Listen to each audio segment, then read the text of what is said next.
Hello students, मैथलिक्स coaching classes की तरफ से आज आपको पढ़ाया जाएगा combination of register. Combination of register जो हम पढ़ेंगे वो 3 टाइप्स के पढ़ेंगे। एक पढ़ेंगे इन सीरीज कॉम्बिनेशन,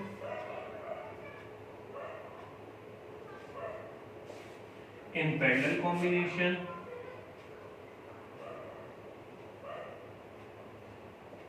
और जो थर्ड वाला पढ़ेंगे वो पढ़ेंगे mix combination.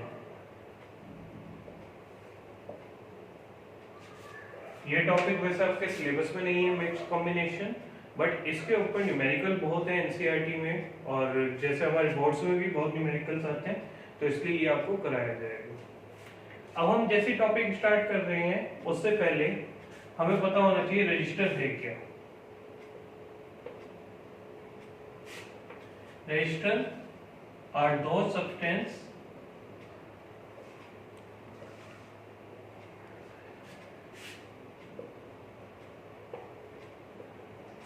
which having high resistance property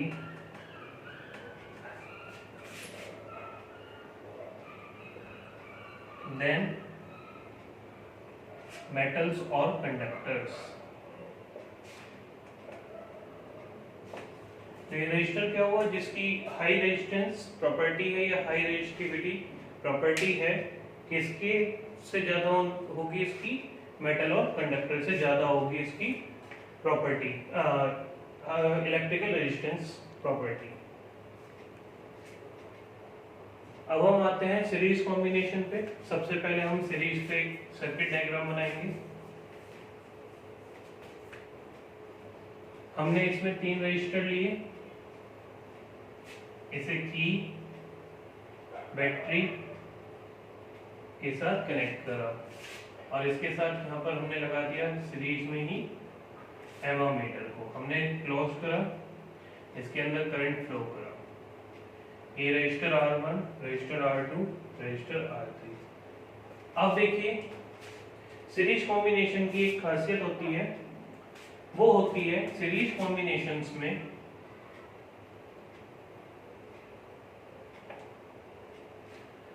current जो है वो सेम है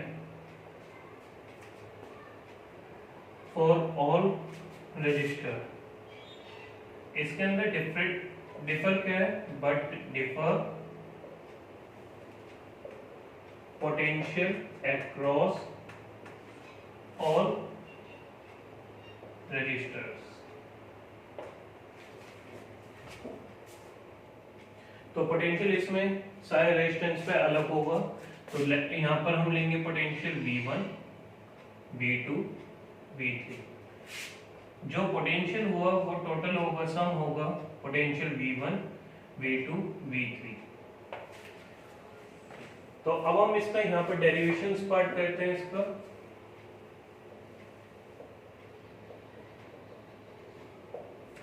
जब हम डेरिवेशन करेंगे उसमें हम ये लिखेंगे कि आपकी जो सर्किट है उसमें हमने V वोल्ट का पोटेंशियल अप्लाई करा, इसके अंदर जो हमारा करंट फ्लो हो रहा है पूरे सर्किट में वो I करंट फ्लो हो रहा है पूरे सर्किट में, और जो I करंट है वो तीनों रेजिस्टर्स के अलोंग सेम है, बट पोटेंशियल जो है हमारा वो R1 रेजिस्टर के लिए V1 है, R2 के लिए V2 और R3 के लिए V3।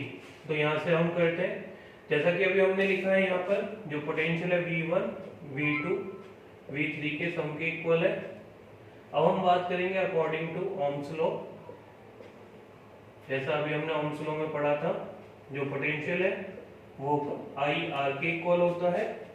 अब जब यहाँ पर पुट करेंगे तो यहाँ पर लिखेंगे IR, V1 के अलोंग क्या होगा I R1, V2 के अलोंग होगा I R2, V3 के अलोंग होगा I R3। यहाँ से सबसे I कॉमन ले लेंगे, ये हो जाएगा R1, R2, R3।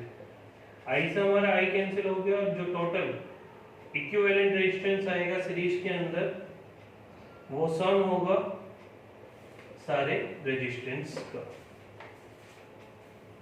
तो ये R equivalent R1 R2 R3, अगर यहाँ पर n नंबर ऑफ हुआ होगा n नंबर ऑफ रजिस्टर लगा दिए जाते हैं तो यहाँ पर भी सम जो होगा वो n नंबर ऑफ टर्म्स तक ही होगा। अब हम बात करते हैं, क्वेश्चन ले लेते हैं। अगर हम मान लेते हैं R1 हमारे यहाँ पर 5 ओम है, R2 हमारे यहाँ पर 3 ओम है, R3 हमारे यहाँ पर 4 ओम, और जो V है जो हमारा नेट पोटेंशियल है वो कितना है 6 वोल्ट के इक्वल है। ठीक है, तो इसके अंदर आपको पहले रेजिस्टेंस निकालना है, टोटल रेजिस्टेंस सर्किट का, देन उसके बाद आपको करंट निकालना है। जैसे कि अभी हमने निकाला HV नो, जो R इक्विवेलेंट का फॉर्मूला होगा वो होगा R1 R2 R3। R1 की वैल्यू आपकी 5 ओम, R2 की आपकी 3 ओम और R3 की आपकी 4 ओम। तो नेट इक्विवेलेंट रेजिस्टेंस जो आएगा वो आपका है 12 ओम। अब आपसे पूछा गया है यहाँ पर करंट निकालिए, तो करंट हमें फाइंड करना है। तो अकॉर्डिंग टू ओम्स लॉ के अकॉर्डिंग I जो होता है वो V अपॉन R के इक्वल होगा। V की वैल्यू है 6 और रेजिस्टेंस की वैल्यू 12 ओम। तो इसे जब हम कैंसिल आउट करेंगे तो हमारी जो करंट की वैल्यू आएगी वो आएगी 0.5 एम्पियर। तो इस तरीके से हम ये न्यूमेरिकल्स को भी सीरीज कॉम्बिनेशन में सॉल्व कर सकते हैं। वहां पर आपको करंट की वैल्यू पूछी जा सकती है, पोटेंशियल की, और रेजिस्टेंस इक्विवेलेंट रेजिस्टेंस पूछा जा सकता है। अब हम बात करते हैं पैरेलल कॉम्बिनेशन की। जरा ध्यान से इस बात को समझिएगा। यहाँ पर 20 वोल्ट का पोटेंशियल है, ये करंट क्या है इसके अंदर I। अब इस जंक्शन पर आप देखेंगे तो जो करंट है वो 3 डायरेक्शन में बढ़ चुका है। जब आपका करंट अलग अलग डायरेक्शन में बढ़ जाता है तो वहां पर जो कॉम्बिनेशन होता है वो पैरेलल कॉम्बिनेशन होगा। जहां पर करंट नहीं बढ़ेगा वो आपका होगा सीरीज कॉम्बिनेशन। तो यहाँ पर आपका करंट I था, यहाँ I1 I2 और नीचे जो आया ये I3, ये रेजिस्टेंस R1 R2 R3।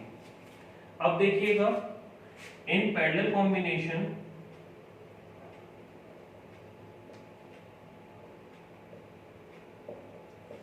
ये पैरेलल कॉम्बिनेशन है, इसके अंदर potential are same across all register. सारे रजिस्टर पर पोटेंशियल जो है वो V है and current are different across all register. यहाँ पर जो करंट है वो आपके पास अलग है। तो जब करंट अलग है तो नेट करंट जो होगा I वो इक्वल होगा I1 I2 I3 की। तो हम इसका डेरिवेशन पार्ट करते हैं। ये रहा हमारा डेरिवेशन पार्ट। डेरिवेशन में देखिए कैसे करेंगे हम इसका। जो हमारा करंट है वो है I equal to I1 I2 I3। According to Ohm's law I जो है वो होगा V अपॉन R के इक्वल। तो जब I की जगह हम पुट करेंगे V upon R, V upon R1, V upon R2, V upon R3। V यहाँ कॉमन ले लेंगे, तो जैसे ही हम V को कॉमन लेते हैं तो यहाँ बन जाएगा R1 R2, V से V कैंसिल हो जाएगा तो ये हमारा equivalent resistance R1 R2 R3। इस बार जो रेसिप्रोकल होगा उसके सम के इक्वल होगा आपका net resistance equivalent, total equivalent resistance. अब हम एक क्वेश्चन लेके आए हैं। जैसे पैरेलल कॉम्बिनेशन में R1 आपको 2 ओम, R2 आपको 3 ओम और R3 आपको 4 ओम दे दिया। पहले आपको फाइंड करना है इक्विवेलेंट रेजिस्टेंस और उसके बाद आपको फाइंड करना है इन सारे रजिस्टर के ऊपर करंट की वैल्यू को। सबसे पहले हम equivalent resistance 1 upon R equivalent equals to 1 upon R1 1 upon R2 1 upon R3। अब हम इनकी वैल्यू रखेंगे 1 अपॉन 2 1 अपॉन 3 1 अपॉन 4। अब हम यहाँ करेंगे इसे 1 upon R equivalent equal to LCM आया इसका 12, तो यहाँ पर आपका हो जाएगा 6, यहाँ हो जाएगा 4 और यहाँ हो जाएगा 3, तो यह आया आपका 13 अपॉन 12 1 अपॉन आर इक्विवेलेंट, तो आपका आर इक्विवेलेंट हो जाएगा 12 अपॉन 13। इसका सेकंड पार्ट है, हमें करंट सारे रेजिस्टर्स पर निकालना है। सबसे पहले हम निकालेंगे I1 equal to V upon R1। V की वैल्यू 6 है और आपकी R की वैल्यू जो है R1 की वैल्यू 2 है, तो हमारा आया 3 एम्पियर।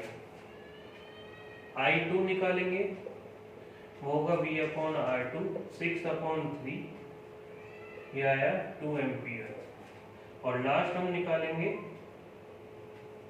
I3, ये होगा आपका 6 अपॉन 4। ओके, अब हम I3 निकालेंगे, I3 को इससे डिवाइड करेंगे तो आएगा 1.5 एम्पियर। अब हमें टोटल करंट भी निकालना है। टोटल करंट जो होगा वो होगा हमारा I equal to V upon R equivalent. तो बेटा V की वैल्यू है आपकी 6 और R इक्विवेलेंट की वैल्यू है 12, तो यहाँ पर वैल्यू है 7.5 एम्पियर। अगर आपको अपना आंसर चेक करना है तो आप इन तीनों वैल्यू को भी ऐड कर सकते हैं। आप ऐड करेंगे 3 to 5 प्लस 1.5, सॉरी 6.5, यहाँ पर भी आपका क्या आएगा 6.5, दोनों तरफ हमारी वैल्यू सेम आई है। तो इस तरीके से आप अपनी वैल्यू और करंट को क्या कर सकते हैं, सॉल्व भी कर सकते हैं और इसकी वैल्यू को कैलकुलेट करके और प्रूव भी कर सकते हैं कि दोनों वैल्यू इक्वल आई है। अब हम बात कर रहे हैं मिक्स्ड रजिस्टर की। अब यहाँ देखेंगे ये जो है कॉम्बिनेशन R1, ये बाकियों के साथ सीरीज में, पर यहाँ देखेंगे R2 R3 आपका पैरेलल है, R4 R5 R6 आपका पैरेलल है। तो सबसे पहले हम सॉल्व करेंगे R2 R3 को। तो जब हम R2 और R3 को सॉल्व करेंगे तो इनका जो सॉल्यूशन आएगा उसे हम मान लेते हैं R डैश। तो सबसे पहले एज वी नो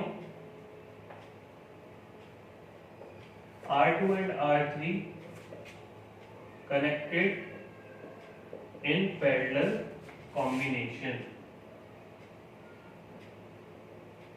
तो जो हम बात कर रहे हैं 1 अपॉन R डैश, ये ध्यान रखना R dash 1 upon R2 plus 1 upon R3। आप क्या करेंगे, यहाँ पर इनका एलसीएम लेंगे R2 multiply by R3 R3 plus R2, जो आपका R2, जो आपका R डैश आया वो आपका आया R2 into R3 upon R3 plus R2। इसे इक्वेशन नंबर 1 डालना। अब जो आपका सर्किट है वो इस तरीके का हो गया।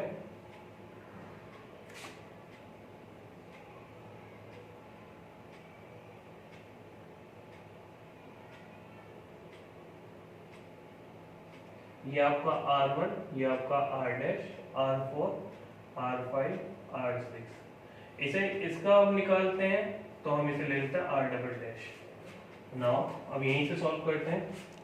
Now R4, R5 and R6 are connected in parallel.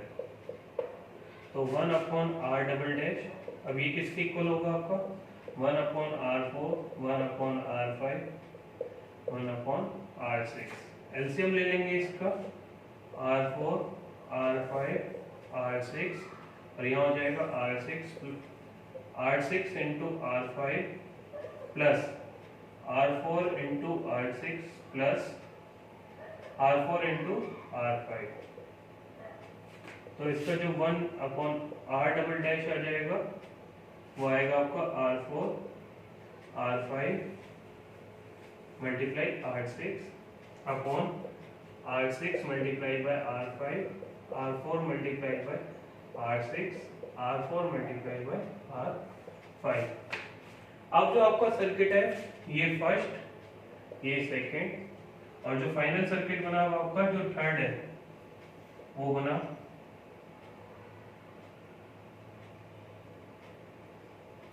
R1, R dash R double dash. तो अब जो हमारा सर्किट लेंगे,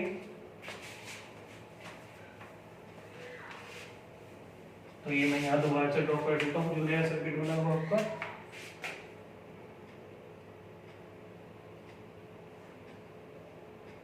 R1 R dash R double dash. तो R1 R dash and R double dash are connected in series. तो जो आपका R equivalent net आया है, R इक्विवेलेंट वो आया है आपका R1 R डैश और R डबल डैश। तो हम इनकी वैल्यू पुट कर देंगे, R1 R2 R3 R2 plus R3 और R4 R5 R6 R6 R5 R4 R6 R4 R5। तो ये हमारा नेट आया है। अभी हम इसको बड़े आसानी से सॉल्व करेंगे न्यूमेरिकल के साथ। तो ये यहाँ पर आपका नेट इक्विवेलेंट निकल चुका है। तो ये न्यूमेरिकल आ गया है आपका। R1 इस बार 2 ओम है, R2 3 ओम, R2 3 ओम, R3 6 ओम, R4 2, R5 4, R6 6 ओम। तो सबसे पहले हम सॉल्व कर रहे हैं इस वाले सर्किट को। तो इसे नाम दिया हमने R dash, 1 upon R dash. तो ये वो 1/2, 1/4, 1/6। तो इसका जो एलसीएम आएगा वो आपका आएगा 24। तो यहाँ आपका है 12, यहाँ है आपका 6, यहाँ है आपका 4। तो R डैश आपका आ गया 24/22। इसे कर लीजिए 12/11 ओम आया। ये इक्वेशन नंबर 1। फिर हम आते हैं R डबल डैश निकालेंगे, 1/3 प्लस 1/6 ओम। इसके एलसीएम लेंगे तो इसके एलसीएम 6 आया, 2 प्लस 1 तो यह आया 3/6। तो यहाँ पर आपका R डबल डैश आया 2 ओम और R इक्विवेलेंट। अब ये तीनों जो होंगे वो सीरीज में हो जाएंगे। तो R1 की वैल्यू 2 ओम, R डबल डैश की वैल्यू चलिए पहले लिख लेते हैं, R1 R double dash R dash. तो यहाँ पर 2 प्लस 2 प्लस 12/11। तो जब हम इसे यहाँ पर सॉल्व करेंगे, 2 प्लस 2 4, 12/11 एलसीएम ले लेंगे, 11 4 जब 44 प्लस 2 12। तो इसका नेट आया 56/11 ओम। तो ये हमारा रहा आंसर इस पर। तो इस तरीके से आप सॉल्व करेंगे। सबसे पहले इन तीनों को पैरेलल कॉम्बिनेशन, फिर इन दोनों का पैरेलल कॉम्बिनेशन, फिर इन तीनों का सीरीज कॉम्बिनेशन आप लेकर चलेंगे। तो इस तरीके से आप इसे सॉल्व करें। तो आज की क्लास को हम यहीं खत्म करते हैं। इस टॉपिक को अच्छे से करिएगा। आगे मिलते हैं। हमारे चैनल को लाइक सब्सक्राइब करना ना भूलें। Thank you students.